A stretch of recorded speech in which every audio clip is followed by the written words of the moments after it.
petit intermède et ce cours sur De 2 minutes 30. Est-ce qu'il y a une mitzvah de Teshuvah lorsqu'on vient en Israël? Je pense que là on a fait le tour de la question. Ouais, je crois que c'est bon. Donc je pense que oui, c'est bien. Voilà. J'aimerais qu'on rentre maintenant concrètement dans le processus de la Teshuvah. Ah.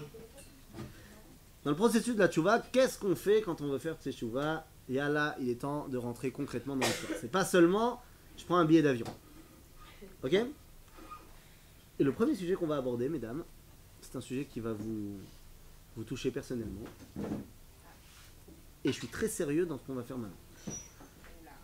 Je ne viens absolument pas porter de jugement sur personne, parce qu'on a tous à évoluer à ce niveau-là, moi le premier. Mais l'important c'est de le dire.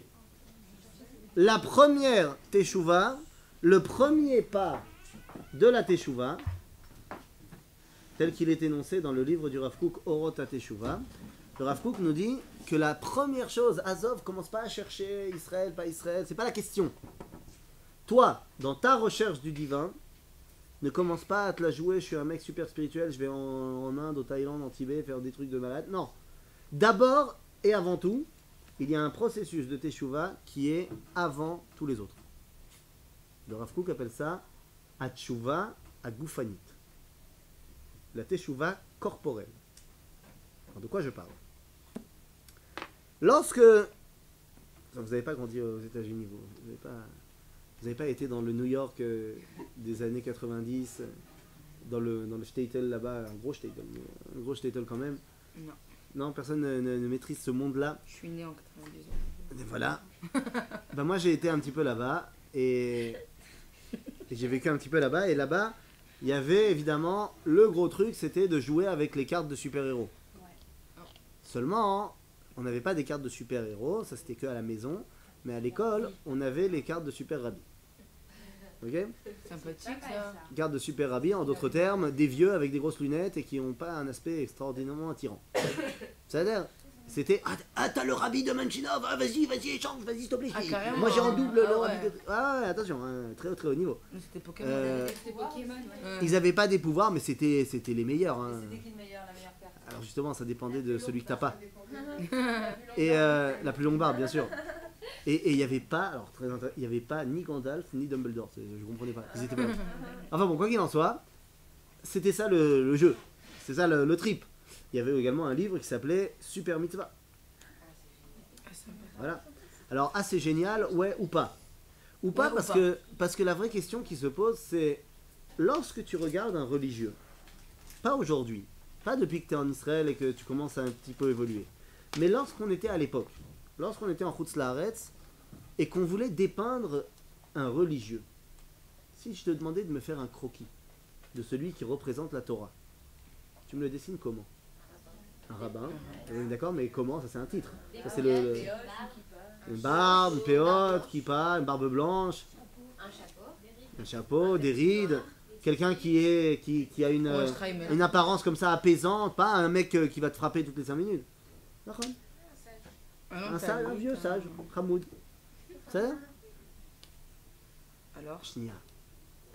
Pourquoi est-ce que je ne représenterais pas celui qui dévoile Dieu comme étant un mec qui a des muscles comme ça, qui regarde comme ça, qui a pas honte, qui a une barbe mais un beau gosse C'est un rave. Et pourquoi un rave? Pourquoi un rave, il peut pas être beau gosse? Il peut être beau gosse, mais pas avec l'air, voilà. Alors pourquoi tu ne l'as pas représenté comme un beau gosse? Tu me l'as représenté comme un vieux rabougri. Il me colle à cavote. Non. Nous, Tu peux le dessiner Très vrai, les filles. Bon, venez, on se ment pas à nous-mêmes. Oui, c'est Nachon que les goûts et les couleurs sont dans la nature et que tout à fait. D'accord, mais vous m'avez pas dessiné ici le prototype du beau gosse. Non, c'est toi qui mets une connotation. Bon, d'accord, vas-y. Non, bah, la preuve c'est que tu me l'as décidé d'abord comme un vieux. Déjà, la première chose. Qui t'a dit avec un... Il me dit une barbe blanche. Ben alors il peut avoir une barbe blanche, mais il peut être frais. Moi, je trouve que moi, la vieillesse, Il peut être frais. Attends, barbe blanche, longue. Achat. Bien. Nickel. Justement, on rentre pas dans le débat. Les yeux Attendez, bleus. les filles, bleus, on s'égare, très on s'égare. On rentre pas dans le débat. Est-ce Brun ou blond, mais il est beau. est-ce qu'un rabbi ou un autre rabbi, je le trouve beau gosse dans mes conditions? C'est pas ça le truc. On n'a pas le droit de se poser cette question. Si. Non, mais. Moi, je me... Non, mais. On peut pas se poser Non, mais c'est pas la question. Non, mais je pose pas la question est-ce qu'il est beau gosse ou pas. Je dis pas ça. C'est pas ça la question. Là, attendez. On la refait. On la refait. Attendez. Stop. On la refait. Coupez. Décrivez-moi un arabe. Coupez. On refait. Scène Coupez. du rabbin beau gosse. Deuxième action. Oh, oui. Non, non. Par contre, Elle est partie. On l'a perdu. C'est vrai, quand tu vois genre un rabbin dans des films ou quoi, beau gosse qui le font beau gosse, il y a un truc qui va pas. C'est faux, ça sonne faux. Ça sonne faux. On a Ça sonne l'impression faux. qu'il est pas ça. Qui est pas net. Et moi j'ai une autre question. Et tu sais quoi? Je vais aller encore plus loin. Et pourquoi lorsque je te demande de me représenter celui qui me représente Dieu, c'est forcément un rabbin? Pourquoi tu m'as pas représenté un chauffeur de bus? C'est vrai, je suis d'accord. Rabotai, j'aimerais, je sais pas si vous allez le rencontrer un jour, mais je voudrais vous parler 2 secondes de Asher. Asher, C'est qui, Shlita. Asher, c'était celui qui était notre chauffeur de bus pendant le course Moréder pendant 2 ans. C'est un mec donc qui est chauffeur de bus, a eu une beubare blanche comme ça parce que 80 ans, mais un mec, genre, il est chauffeur de bus. Son métier c'est d'être chauffeur de bus. Il avait juste écrit un commentaire du Zohar sur la Kabbalah, machin. Mais c'est un chauffeur de bus. On n'a pas parlé de sa profession. Vous m'avez tout de suite dit un rabbin. Oui, mais il peut être rabbin et travailler aussi dans... Je suis bien d'accord avec toi, mais sois honnête avec toi-même et avec moi. Lorsque tu m'as dit un rabbin au début, tu parlais d'un rabbin. Ben oui. Tu parlais pas d'un mec qui est dentiste, mais aussi un Talmid Racham. C'est pas de ça que tu m'as parlé. Mais là, on évoque deux choses Pardon différentes. Là. Moi, mon repas, il était bouché, rabbin. C'est éphémère. Mais pourquoi est-ce que tout à l'heure je vous ai demandé, tu m'as pas parlé de boucher, tu m'as parlé de rabbin? Vous pensez pas que nos réponses, elles sont influencées par la chrétienté? Hein? La chrétienté. Attends, t'as tellement raison que je voulais pas en parler, mais Vadaï que t'as raison. T'as 100% raison, c'est de ça qu'on parle en fait. Je pensais y aller plus, on va dire, je pensais y aller plus lentement et moins violent, mais si déjà t'as balancé le ballon, alors on est exactement. Mais c'est totalement ça. Les filles, venez, prenez. Nous aussi, ça nous intéresse ce que vous dites. Soit vous le dites à tout le monde, soit. Non, parce qu'elle me disait qu'on peut être rabbin et avoir bien sûr. un métier à côté. Mais bien sûr qu'on peut. Mais le problème, c'est que c'est pas de ça que vous m'avez parlé. En soi, pas vraiment. Moi, je trouve un rabbin qui gère une communauté, il peut pas à côté vraiment avoir un plein temps. Son boulot, c'est d'être dirigeant de communauté. Oui, pour moi, C'est pas ça un rabbin. Le Rav, c'est celui qui est Melamed Torah. La définition à la base du Rav, c'est le Melamed Torah. C'est vrai que dans nos générations, le rabbin est devenu aussi un personnage public, un dirigeant communautaire. Donc là, c'est un métier à temps plein, comme le président de la communauté, comme le psychologue de la communauté. Oh, d'accord, ça. Mais justement, en général, ces rabbins-là, ils n'ont plus vraiment le temps d'enseigner la Torah. Mon oncle est rabbin de communauté. S'il a le temps 2 heures par semaine d'étudier, c'est énorme. Parce qu'il y en a un qui est mort là, il y en a un qui se marie là, il y en a un qui est... Donc c'est un boulot à plein temps, je suis d'accord avec toi, à 100%. Mais est-ce qu'il est rave, justement, dans sa connotation de Melamed Torah? Ben moins, parce qu'il n'y a plus le temps. Alors, la question, elle est là. Tu dis, est-ce que c'est pas influencé par le christianisme ve'oder?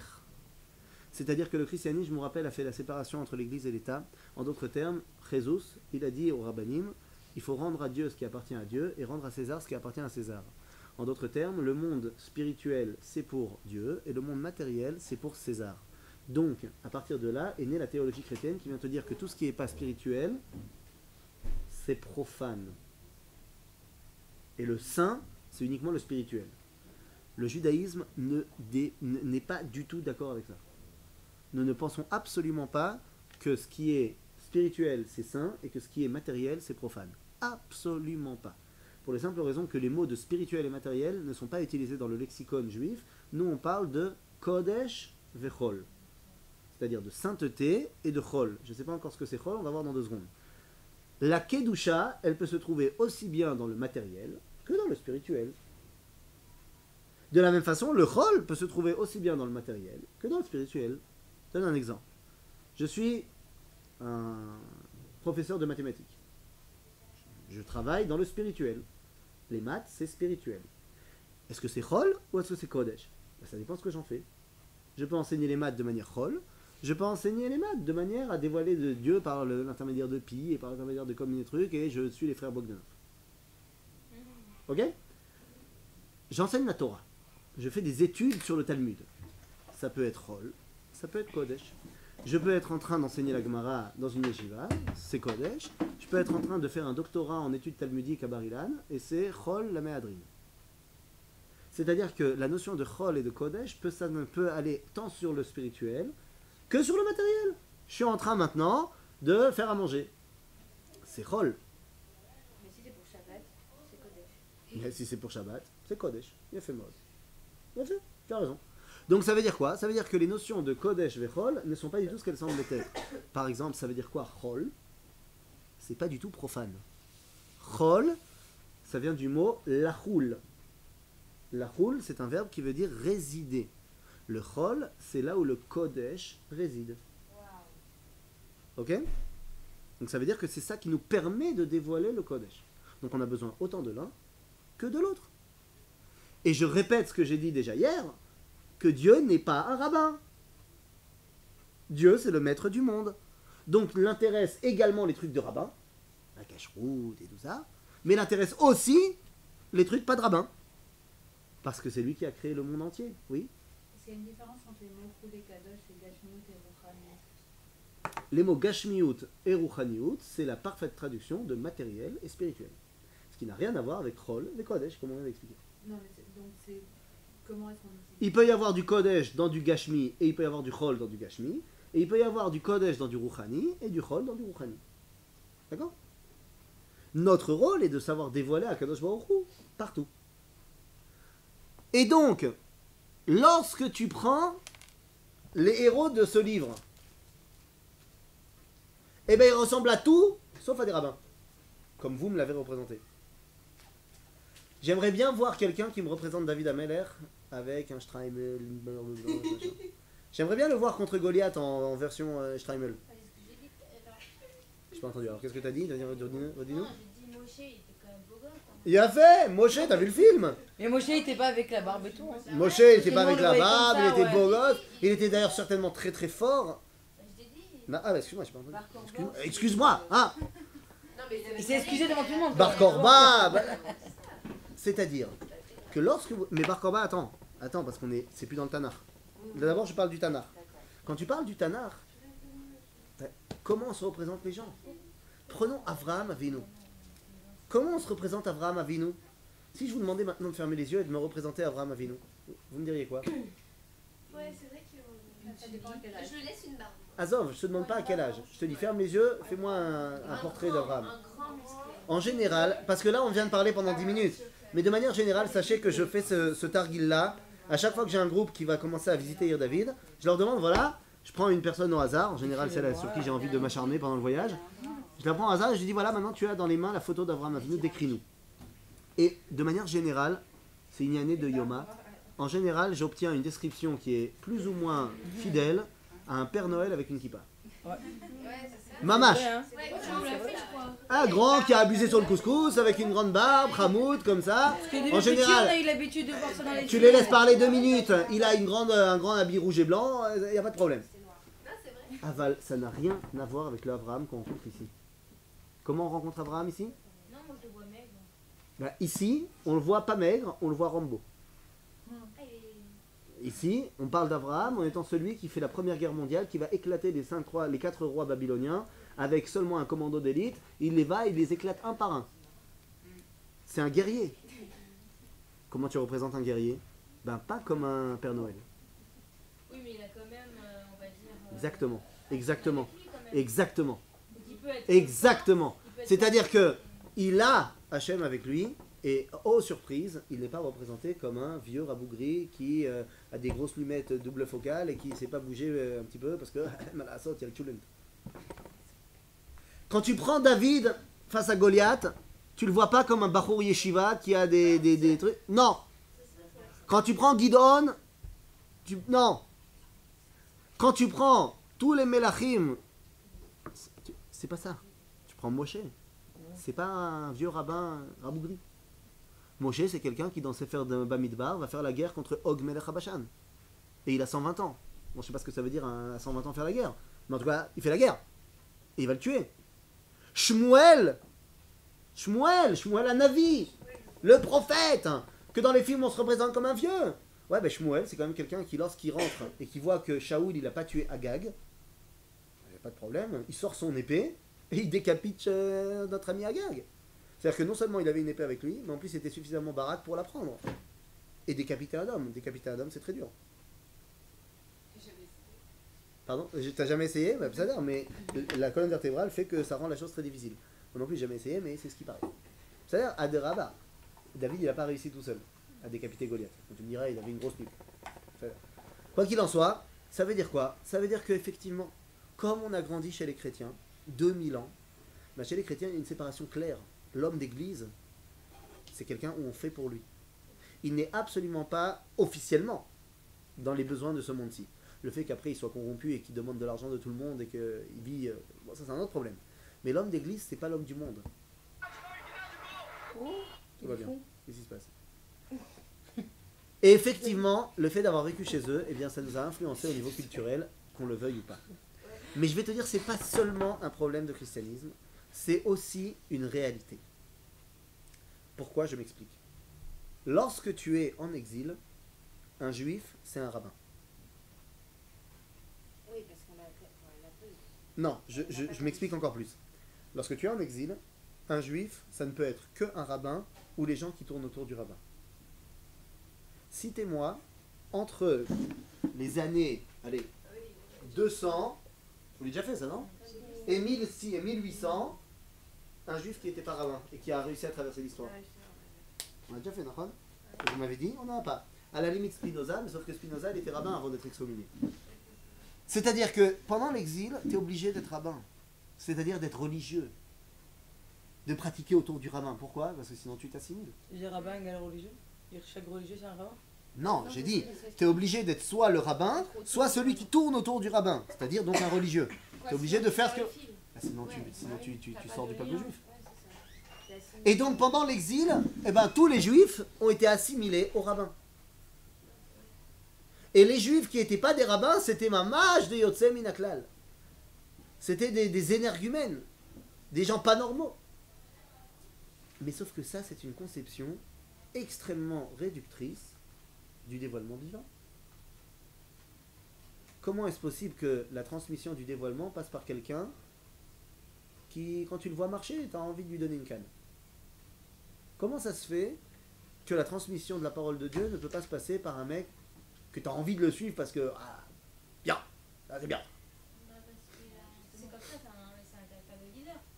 Oui, mais cette notion de leader, tu peux être un leader en étant comme ça, hein, et tu peux être un leader en étant un leader. Maintenant, pendant l'exil, on n'a pas eu le choix. On s'est cantonné au monde de la Torah. On s'est cantonné au Beth Midrash. Pourquoi? Parce que ça faisait peur dehors. Parce que dehors, c'était l'assimilation. Parce que dehors, c'était les pogroms. Et parce que de toute façon, j'avais pas le droit d'aller dehors. Pas le droit. Le juif, il reste dans son petit shtetl. Lorsque la Torah est libérée, lorsque le peuple juif peut retrouver sa grandeur, alors, eh bien, tout d'un coup, on va voir des juifs qui sont pas rabbins et qui laissent leur marque dans le monde. Mais tout d'un coup, on va pouvoir redonner à la Torah sa grandeur. Et donc, tu vas pouvoir découvrir un monsieur qui s'appelle Asher, qui est chauffeur de bus, et qui est un Talmid Chacham Atsum, qui dévoile la Torah, à chaque fois qu'il roule, il dévoile la Torah. À chaque fois que le mec qui est médecin, et qui sauve des vies, ou le Shem Shamaim, parce qu'il a étudié, parce qu'il sait ce que c'est, et qu'on lui a pas demandé d'être... Dieu il nous a pas demandé d'être tous des rabbins. Chacun doit savoir là où lui, il va pouvoir influencer et dévoiler Dieu, à tous les niveaux. Également, le mec qui est monté sur le podium pour récupérer la médaille d'or des championnats d'Europe de basket, lorsque l'équipe du Maccabi Tel Aviv a gagné les championnats d'Europe. Vous croyez que c'est pas une influence extraordinaire? Que le peuple juif redevient quelque chose de grand? Alors oui, vous allez me dire, c'est du sport, c'est pas marron. Mais ça fait partie de ça aussi. À tel point que le Rav Kook, lorsque l'université Betzalel des Beaux-Arts de Jérusalem va ouvrir ses portes, c'est lui qui va faire le discours d'ouverture de l'université. Où il va d'abord, il va leur expliquer qu'il y a des choses à pas faire, qu'il y a des lignes à pas dépasser, genre entre faire de la sculpture et faire des idoles, je veux dire, on peut très vite tomber dedans. Donc le Rav Kook va leur expliquer qu'il y a des choses à pas faire. C'est-à-dire, ou Becholzot, il leur explique que c'est la preuve que le peuple juif a retrouvé sa grandeur. Pourquoi? Il dit, bah, c'est pas compliqué. Imaginez quelqu'un qui est dans le coma pendant très longtemps, qui se réveille et qui demande, tu peux avoir de l'eau. Est-ce que ça veut dire que cette personne a retrouvé toutes ses forces, toute sa vitalité? Non, pas forcément. Peut-être qu'elle a justement besoin d'eau. Mais si quelqu'un se réveille et qui dit donne-moi une PlayStation, c'est-à-dire qu'il n'a plus besoin d'eau. C'est-à-dire que la survie est établie. Maintenant, il peut se concentrer sur d'autres choses. Alors, en bien ou en mal. Et nous dit le Rav Kook, si maintenant le peuple juif a pris sur lui de créer une université d'art, ça veut dire que le peuple juif n'en est plus à se suffire, à subvenir à sa survie. On peut dévoiler à Kadosh Baruch Hu, développer la Kedusha. Vous avez des shiurim avec le Rav Yoel Ben Arouche? Ouais. Vous avez dit vous êtes? Alors lui, il a choisi dans la peinture. Lui, il a choisi dans la peinture. Moi, je me souviendrai toujours, j'ai dit l'année dernière au repas de fin du Machon de l'année dernière, j'ai dit au Rav Ben Arouche, j'ai dit, vous savez, bon déjà ça me fait très bizarre d'enseigner au même endroit que vous enseignez, parce qu'il y a 11 ans, quand je suis arrivé au Machon Meir, vous m'enseignez, et l'image choc, je l'aurai toujours toute ma vie, c'est que vous êtes venu dans la salle, et que vous avez apporté un tableau que vous avez peint, et que vous avez amené un manuel avec des photocopies qu'on allait étudier, vous allez nous expliquer ce que ça veut dire dans le tableau, et après vous avez posé votre arme sur la table. Et ça m'a choqué. Parce que je me suis dit, mais un rabbin, ça n'a pas une arme. Puis un rabbin, ça peint pas. C'est Chagall qui peint. Le rabbin, il m'explique après des trucs, mais... Et là, j'avais un rabbin qui avait une arme, qui peignait, qui était beau gosse, Et qui étudiait la Torah. qui n'avait pas la grosse barbe. Et c'est quelqu'un qui transmettait la Torah. Je sais qu'il n'y a pas de barbe. C'est sûr, avant ça peut barbe avec. À part Ethan et. Mais ça pousse pas. Ouais. Non, j'ai eu une fois une barbe de 6 mois. Voilà. Ça faisait Peut-être un jour. Hein? Non, il faut savoir où on en est chacun. Et Bekitsour, c'est pour cela, pour toutes ces raisons, que la première Teshuvah, alors ce qu'on vient de dire, c'est vrai au niveau global. Il y a des choses, il y a des forces qui nous englobent et on n'est pas détenteurs de ces forces-là. Le fait que le peuple juif refasse l'université de Betzalel, ça ne dépend pas de moi, perso. Mais en quoi, moi, au niveau personnel, je m'inscris dans ce retour à la grandeur, bien nous dit le Rav Kook, dans le début de Orot HaTshuva, au chapitre 1. C'est quoi la première étape de la Teshuvah? C'est ce qu'il appelle la Teshuvah Gufanit. En d'autres termes, va faire du sport. Redeviens quelqu'un qui est sain. Pas S-A-I-N-T, mais S-E-I-N. Qui est en bonne santé. D'abord, c'est ça la Teshuvah. Ne pense pas que tu vas réussir. Oui, je suis désolé de vous le dire. Ne pense pas que tu vas réussir à atteindre des dévoilements divins si, pardonnez-moi l'expression, tu as une surcharge pondérale extrêmement importante. Ça ne marchera pas. Parce que pour dévoiler à Kadosh Baruch Hu, il faut être un beau gosse. Pourquoi? Parce qu'il faut être plein de vitalité, plein de vie. Hein? Qu'est-ce qu'il y a? Il faut être plein de vie. La première Teshuvah, c'est lorsque tu veux faire Teshuvah, bah viens, on va voir si tu arrives à courir 2 km. Ok, Einstein n'était pas très haut. Einstein n'était n'était pas pas très très beau, beau. alors. Oui, qu'est-ce que tu veux dire par là? Non, quand je parle... Non, attendez, les amis. Quand je parle de beau gosse, encore une fois, on a dit, c'est très subjectif la beauté. Mais je parle de... Le Rav Kook, il dit que d'abord et avant tout, il faut être plein de vie. C'est-à-dire que la première tchouva que tu dois faire, c'est si t'es pas en bonne santé, sois en bonne santé. Avant de commencer à ouvrir la Gemara, le Rav il te dit, c'est ça le chidouche. Aller faire du sport, c'est faire tes tchouva.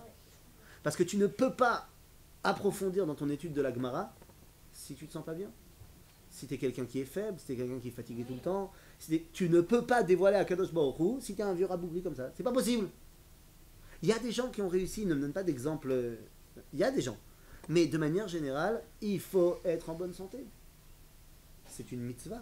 Azov le fait que c'est une mitzvah, venishmaotem me'od al nafshotechem. Que c'est une halakha, une mitzvah. On n'a pas le droit de se mettre en danger. De là l'interdit de la cigarette, mais je ne l'ai pas dit. C'est-à-dire, non, c'est assourd de Horaïta de fumer. Ouais.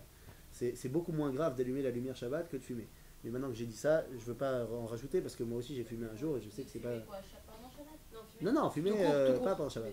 Fumer pendant Alors, Shabbat c'est interdit parce qu'on transgresse Shabbat. Tu cheats ta santé. Vous avez compris les filles? Maintenant, non, mais moi je dis ça, je dis rien. Ça, après chacun son délire. Mais, hein? Non, je ne vise absolument personne car je ne sais pas ce que vous faites dans vos Non, je 5 vise minutes de personne, pause. tu sais, j'arrête de regarder. Lorsque vous avez 5 minutes de pause et que vous revenez tout au même moment, et comme si la pause s'était terminée au même moment pour chacune, je ne sais pas de quoi il Non, il s'agit. faut prendre de l'eau. Bien sûr. On avait très soif. C'est dur, hein. Manger trop gras aussi, c'est un... Nahon. Voilà, Nahon. c'est Non vrai. mais c'est pour ça que je vous Non, dis mais que c'est un tout, c'est une quoi. tchouva dans laquelle moi aussi je suis à fond dedans. Ça veut dire, ok, j'ai arrêté de fumer depuis que je suis en Israël. C'est-à-dire, c'est plus pour moi un problème de pas fumer. Ça a été pour moi un problème de pas fumer quand je fumais avant. Mais maintenant, c'est plus un problème. Mais il y a d'autres problèmes. C'est-à-dire, le coca, il y a un moment donné, voilà. Ah, c'est pas possible. C'est pas Non, possible. j'ai pas dit qu'il faut arrêter. Ah, c'est J'ai pas pas dit qu'il faut arrêter. modéré. Parce que la différence entre la cigarette et le coca, c'est qu'une cigarette, ça va te faire du mal quoi qu'il arrive. Un verre de coca, si c'est pondéré, si c'est modéré, ça fait rien. La zéro. Non mais c'est même pas une question de sucre, c'est toutes les choses qu'on fait, Faut pas Il faut exagérer savoir- non plus. il faut pas exagérer, comme dit le Rambam dans le Shmoné Prakim au 4e chapitre, il faut toujours être au milieu. Jamais être comme ça, comme ça. D'accord. Maintenant, la vérité c'est que si tu n'es pas en forme, si tu n'es pas en pleine possession de tes forces de vie, comment tu peux te rapprocher de Dieu? Dans les yeshivot, les garçons, ils ont des cours de sport. Bah s'ils ont pas, Oui. ils devraient. Ils font du foot, en fait. Comment tu sais ça? Non mais c'est... Et puis même si, attends, Autre chose, mon et gros. on n'est pas obligé que ce soit un cours dans la yeshiva. Tu dois être suffisamment intelligent, suffisamment fidèle avec toi-même pour savoir que tu vas aller courir, tu vas aller faire du foot. Non, mais il y a des étudiants en yeshiva qui font des clips à la fin de l'année. Trop bien. Ah, tu parles de Esh Torah. Ah, mais ils dansent mais comme des fous. C'est-à-dire, mais ça c'est pas des gens qui ont appris à danser à la yeshiva. Ok, Esh Torah, Cours de la yeshiva. Esh Torah, c'est une yeshiva aussi pour Chosre Bitshuva. Et justement, eux, c'est des Américains, donc c'est très dans ce délire-là. Et donc, tous les gens, mais c'est très bien d'ailleurs, c'est très bien, les gens qui arrivent et qui ont des kishronotes, qui ont des choses dans lesquelles ils sont bien, ben, pourquoi ne pas les mettre au service de la Torah? C'est bidiouk de ça qu'on parle. Non, mais ils chantent des chansons religieuses, en fait. D'accord. Et ils font- Et ils te montrent qu'ils peuvent faire du breakdance avec des tzitzit et une kippa. C'est fou ou c'est pas fou? Ah là là, ils sont trop bagaces. Bon, d'accord. Là, c'est pour Bon, moi, pour le coup. ouais, d'accord. Mais ça après, tu sais que ça s'arrête pas là. Hein. Après, à un moment donné, il faut aussi aller chercher derrière le clip. C'est-à-dire, mais c'est vrai. Zenachon. Zenachon. Je trouve que c'est une belle illustration. Mais tout à fait. Tout à fait. C'est-à-dire que tu dois absolument... Bon, au-delà du fait que ça mêle aussi les nouvelles technologies et montre que la Torah, elle est aussi actuelle, ça, ce que tu veux. C'est gam nachon. Mais il est évident que... En malasot, quand tu penses aux giborim du Tanakh, ils savaient faire du breakdance. En. Et s'ils savaient pas faire du breakdance, ils peinaient pas quand il fallait monter les escaliers pour aller à la yeshiva. C'est-à-dire... Alors, c'est ça qu'il faut comprendre. La première étape de la teshuva, c'est être en bonne santé. Pas shoot. C'est pour ça, Agave, qu'on prie tous les matins, pour être en bonne santé. Parce que sinon, comment je peux me rapprocher de Dieu? Si je vais pas bien, je dévoile pas Dieu, des coups d'âme. C'est ça tout le secret de la tefila. Pourquoi est-ce que je demande des trucs perso? Bah parce que Dieu, t'as pas compris. Si moi je vais pas bien, si moi j'ai mal au ventre, bah, ça veut dire que moi je peux pas donner cours. Si moi je peux pas donner cours, ça veut dire que les filles elles pourront pas entendre mon cours. Et donc ça veut dire que toi tu pourras pas être sanctifié aux yeux des filles du Maranora. Alors s'il te plaît, arrête de me faire mal au ventre. Alors qu'on pourrait se dire, ouais, mais le mal au ventre c'est quelque chose de très très petit, c'est perso, vas-y, qu'est-ce que s'en fout dans le cosmos? Non. Si moi je suis là, c'est que Dieu il veut que je sois là, que j'ai un rôle à jouer. Et pour le jouer, il faut que je sois en forme. Du coup, quand on est malade, Ben, du coup, quand on est malade, on fait tout ce qu'il faut pour être en bonne santé. c'est ça l'épreuve alors. Bah, ça arrive d'être malade. Agave, des fois t'es malade, ça n'a rien à voir avec Dieu. Hein. Non, mais on déclare. Les copains, les copains, déclare je, pour rien. je suis désolé de vous dire, les copines, mais il y a des fois où t'es malade, On me dit qu'il y a rien pour ne rien. crie pas contre Dieu. Hein. Je veux dire, quand tu fais le malin à Cracovie comme moi la semaine dernière, et que tu te balades sans manteau et qu'il fait à peu près -1, t'es très, très intelligent, le lendemain j'avais plus de voix. Bah, quand la cavode, je vais pas dire adieu, alors, franchement, c'est pas sympa. C'est moi qui fais n'importe quoi. Je veux dire, des fois tu t'es malade parce que tu fais pas ce qu'il faut, ce que te dit le Rambam. Et ce que te dit le Rav Kook en citant le Rambam, il te dit des fois tu te mets dans des situations où, bah oui, tu vas être malade. Tu vas amoindrir tes forces de vie, ce qui est une révolte contre Dieu. Et donc, selon le Rav Kook, il faut commencer par ça. Bah, c'est pas qu'il faut, tu peux pas autrement. Comment tu veux t'élever spirituellement si t'es pas capable de faire des pompes? Pas possible. Bon, évidemment, c'est un exemple, hein, c'est pas obligé de faire des pompes. C'est-à-dire, mais comment tu veux pouvoir dévoiler toutes les forces de vie que Dieu nous propose si toi, t'es mal? Non, mais c'est justement ça, c'est parce que si on n'est pas conscient, non, mais si on n'est pas conscient de ça, c'est parce que je trouve que dans le monde occidental et chrétien, Ouais. comme le rapport au corps, il est totalement faussé, et que que le corps n'a pas du tout d'importance. Ah, attention, attention. Car le problème de notre culture, c'est qu'elle est également chrétienne et également occidentale. Et à ce niveau-là, ça s'oppose. Parce que si c'est vrai que les chrétiens ont voulu s'éloigner du corps, la culture gréco-romaine a fait une culture du corps.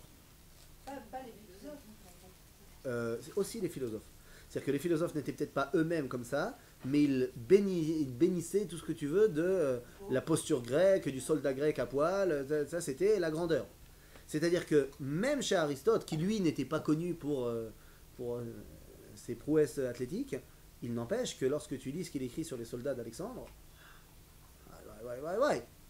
ça tombe bien qu'ils étaient homosexuels, sinon qu'est-ce qu'ils auraient dit? Donc ça veut dire que là, lorsqu'on parle d'une culture du corps, je pense qu'on n'est pas obligé de faire un détail de ce que c'est que la civilisation occidentale actuelle pour vous dire à quel point il y a une culture de ce corps. Et c'est aussi pour ça que la Torah, elle s'en est tellement éloignée. Parce que ça a été poussé à l'extrême dans le mauvais sens. Où la seule chose qui est importante, c'est de me faire vomir le matin pour ressembler à l'actrice qui est là. C'est ça qui est important. Et si je lui ressemble pas, bah forcément, je suis pas belle. Et je suis malheureuse. Et donc je me fais vomir. Et donc je suis anorexique. Et puis je déprime parce que je suis pas assez anorexique parce que elle est quand même mieux que moi. Et puis voilà. Et puis non, c'est naturel. Hein. C'est pas du tout du maquillage, hein, ce cas-là, c'est naturel. Les filles, désolé de vous dire, mais on est arrivé dans un stade absolument incroyable. Moi, je me souviens très bien, j'ai fait avec un groupe une fois ce test-là. Quand moi j'avais 17 ans, tu pouvais faire ce que tu voulais à 7h, il fallait pas me parler. Parce qu'à 7h sur TF1, il y avait Beverly Hills. Les Kouda. Et après, il y avait Melrose Place. Exact. Donc il fallait pas me parler pendant 2 heures. Nahon. Maintenant, pourquoi je te dis ça? Parce que mes groupes m'ont appris, parce que moi j'étais old fashion, parce que lorsqu'un jour j'ai parlé de Beverly Hills pour leur expliquer un truc, ils m'ont dit les noms des gens. Je leur ai dit mais non, c'est pas eux. Moi je te parle de Brandon, de Dylan. Ils m'ont dit ah t'es vieux, mais non il y a un nouveau Beverly Hills. Ils ont fait... 90, 70. Sois pas fier. Là pour le coup, rigole pas. Genre je peux te donner ta liste de tous les épisodes, ok? Ça, je rigole. Macheloye, alors on m'a dit ça, et je leur ai demandé de me montrer une partie. Et suite à ce qu'ils m'ont montré, Il y en a qui sont revenus dedans. Ouais. je peux pas te dire. Maintenant, Macheloye, j'ai vu ça racole une demi-heure, donc je sais pas de quoi il s'agit. Par contre, ça m'a suffi pour pouvoir créer un cours où je leur ai montré les différences entre la série version 2014 et la série des années 80. Je veux dire, à mon époque, la Beverly Hills des années 80, genre quand on voulait montrer la fille débauchée, Valérie, genre on la montrait en débardeur et en mini-jupe. Oui, madame. Ok, au-dessus du nombril, et mini-jupe ou mini-short. Ok? Ça, c'était genre la fille supra débauchée de la série. Et quand tu voyais cette scène, tu savais qu'il allait se passer un truc, mais on te montrait pas. C'était juste que aujourd'hui, tout le monde est en bikini, c'est à la base. Après, on discute. C'est-à-dire qu'il y a une évolution qui n'est pas dans le bon sens à ce niveau-là. Il y a une culture du corps qui est poussée à l'extrême, et justement, qui ne vient pas renforcer les forces de vie, mais bien au contraire. Il y a une volonté de passer les étapes, une volonté d'aller trop vite. Je prends des stéroïdes, je me fais des muscles, rien. Alors qu'au final, ça fait du mal au corps. Donc c'est pas, mais c'est poussé à l'extrême. Et c'est pour ça que la Torah, elle a dit, bah nous, on n'est pas comme ça. Nous, c'est pas ça. Nous, on s'habille en costume noir et blanc, même s'il fait 40 degrés. Mais c'est l'homme chané si on transfère et oh, il va à voler. L'homme chané, parce que ça, c'est les goyim. Nous, on s'habille pas en t-shirt. On n'est pas des goyim. Non, t'es pas un goy, tu t'habilles ici, tu pas. Est-ce que ça veut dire que tu dois sentir mauvais? Ça dévoile la Kadosh Baruch Hu quand tu sens mauvais? L'Avdavka? Ok, c'est caché. Le Rav Ovadia Yosef, il avait crié l'année dernière avant qu'il parte contre les Ashkenazim qui ne se lavent pas pendant les 3 semaines. Dans les 3 semaines entre 17 Tammuz et Tisha B'Av. Non seulement il fait pas froid à ce moment-là, mais en plus si tu te laves pas, il va avoyer.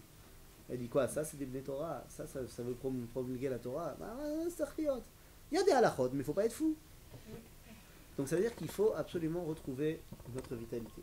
Retrouver nos forces de vie, c'est le premier pas de la teshuva. Avant d'arriver à une teshuva qui va se passer là ou là, d'abord c'est une teshuva qui va se passer là. Nekuda.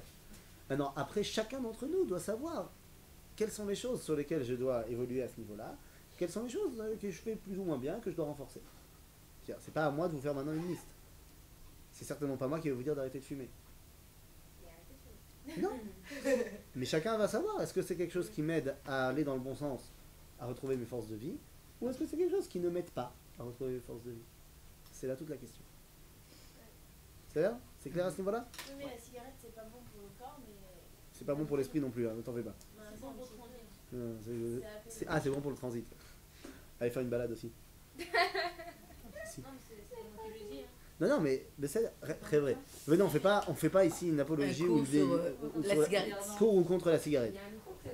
Zélo la Inyan. Je suis pas là pour vous dire c'est bien ou c'est pas bien. Et vous ne me dites surtout pas, ouais, mais il y a plein de religieux qui fument. Oui, non, il y a plein de religieux qui ont rien jamais entendu de ce qu'on a dit pendant 2 heures. Mais il y a aussi des religieux, mettons. Le Rav Kook.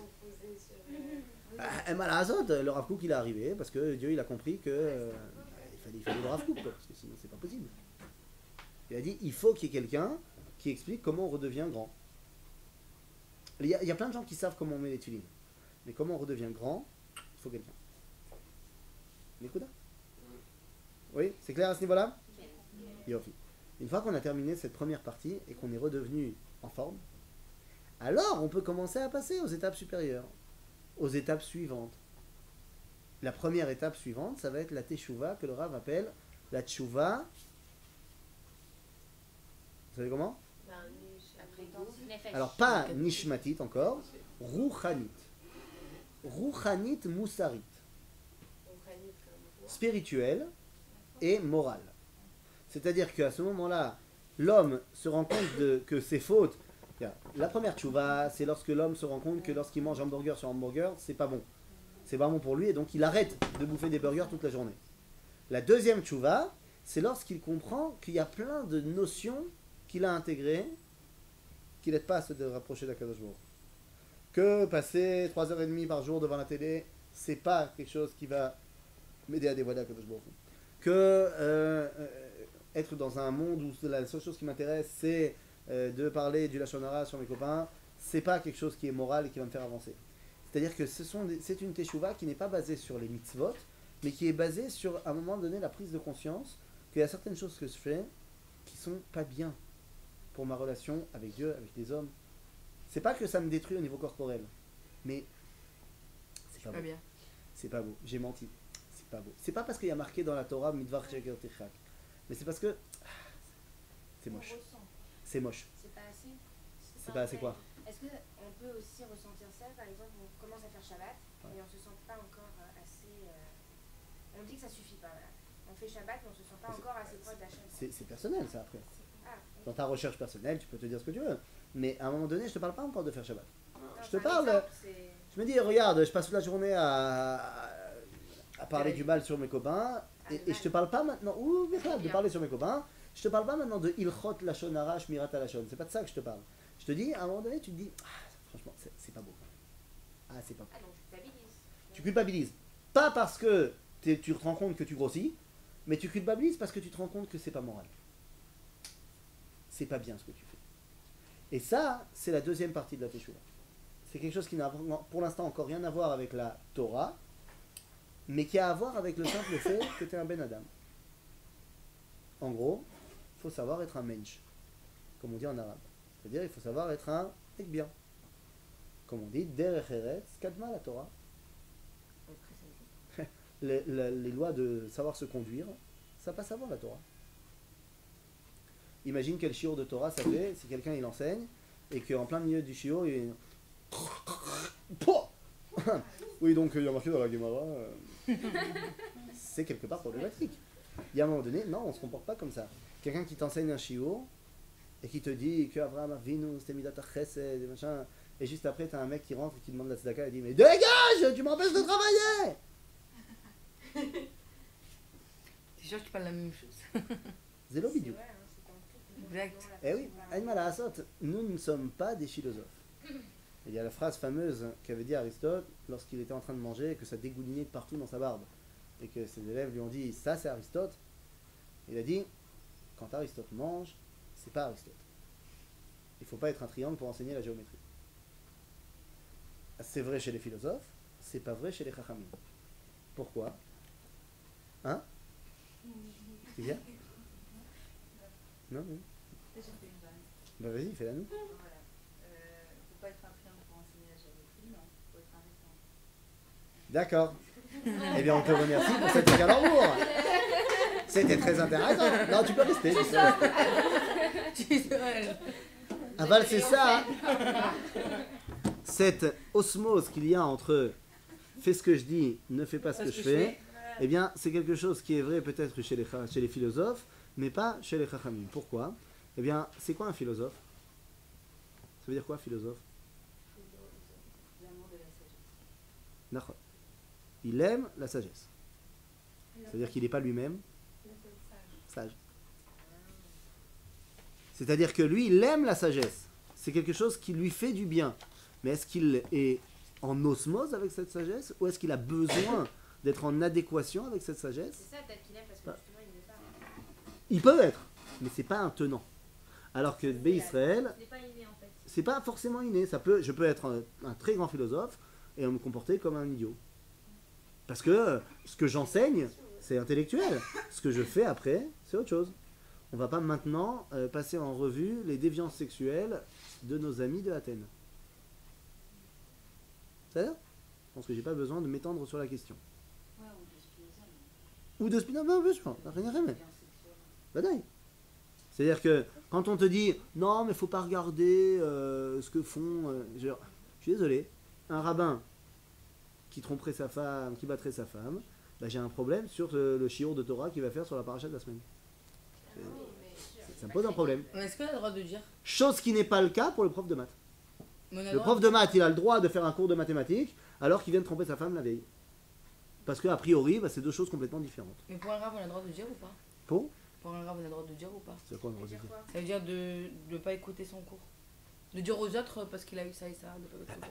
La Gemara, elle dit Talmid Chacham shemidotav eino agunot asur lilmod mimeno Torah. Tu peux pas étudier la Torah de quelqu'un qui a pas des bonnes midot. Parce que sa Torah, forcément, elle va dévier. Ok.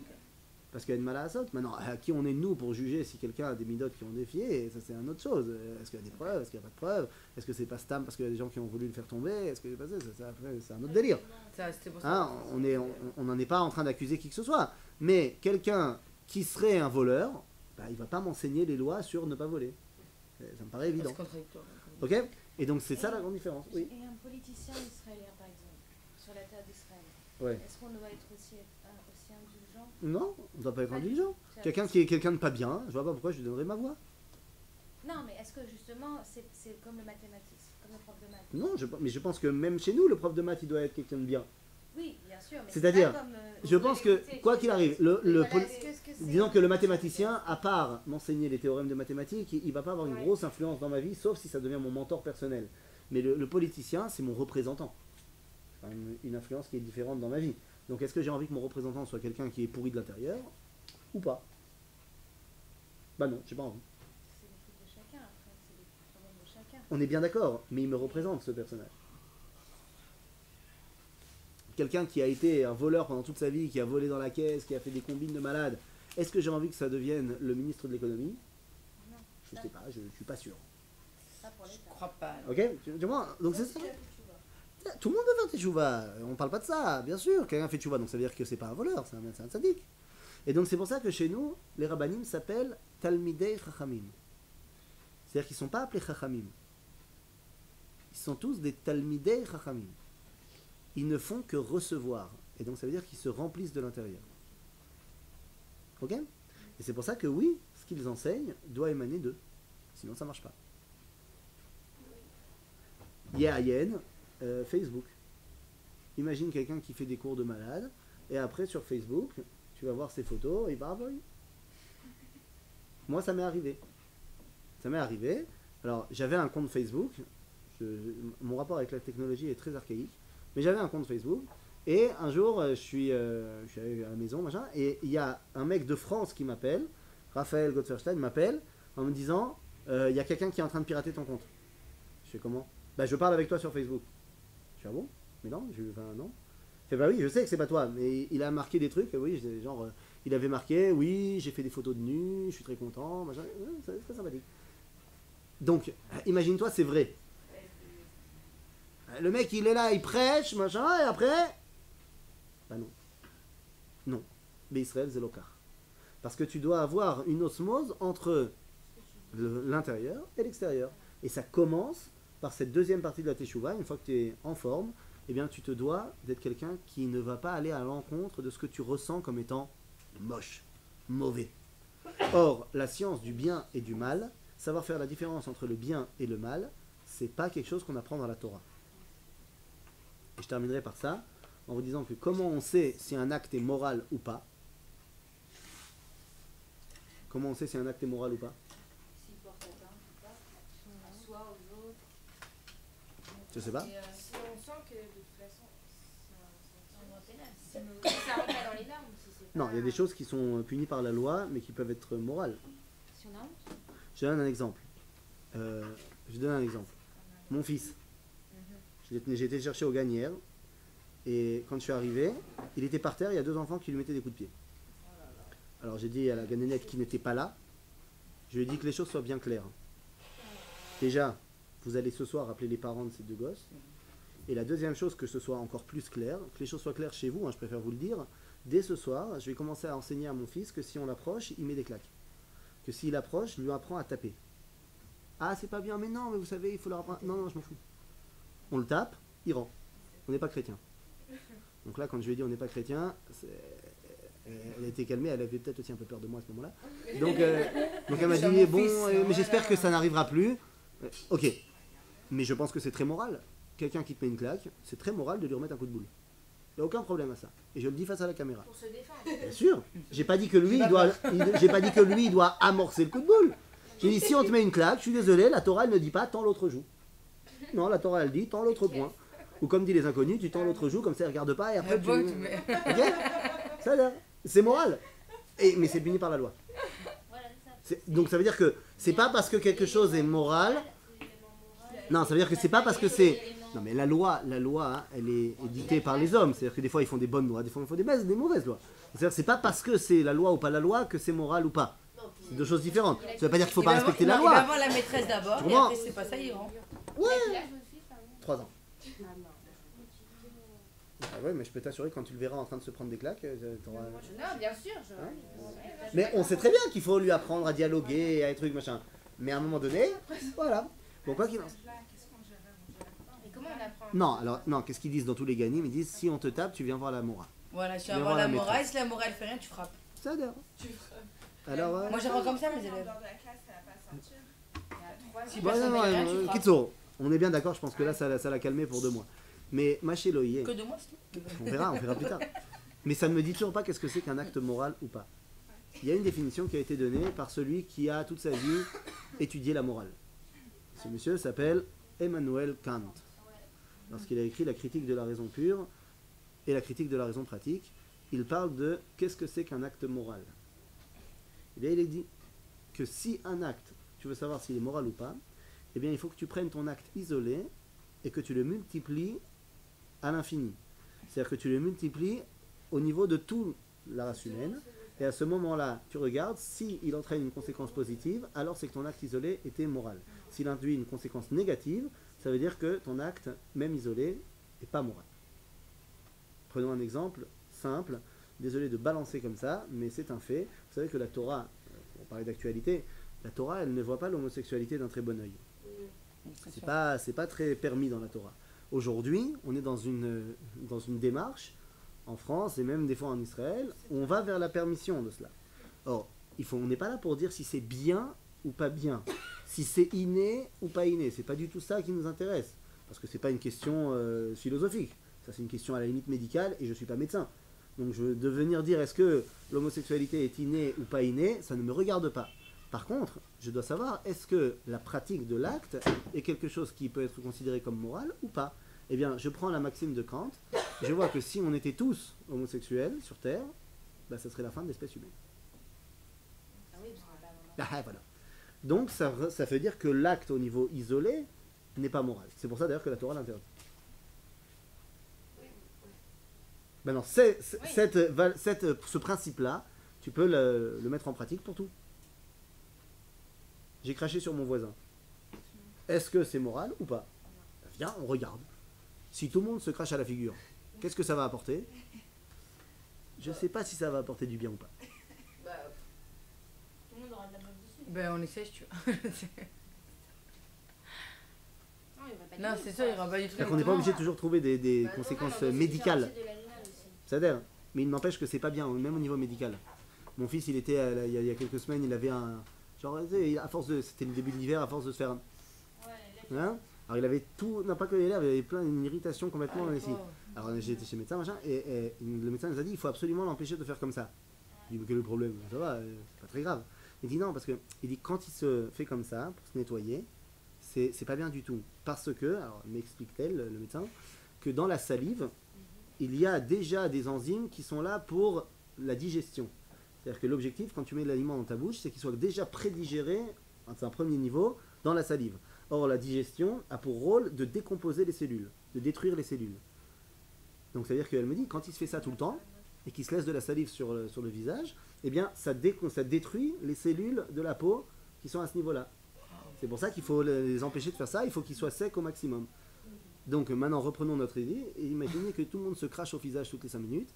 Ben, médicalement, ça serait pas bien. On aurait tous des problèmes de peau extraordinaires. Donc même ça, c'est pas moral. Et donc, prendre conscience de ce qu'on fait, est-ce que c'est moral ou pas, ça ne passe pas par la Torah. Ça passe l'hygiène. par... Pas forcément l'hygiène. Je veux dire, il y a des choses qui ne sont pas du domaine de l'hygiène. Mais ça passe dans le domaine du est-ce que j'étais un mec bien ou pas, derech eretz, la morale. Et ça, tu l'apprends pas au Beth Midrash, mais tu l'apprends chez papa et maman.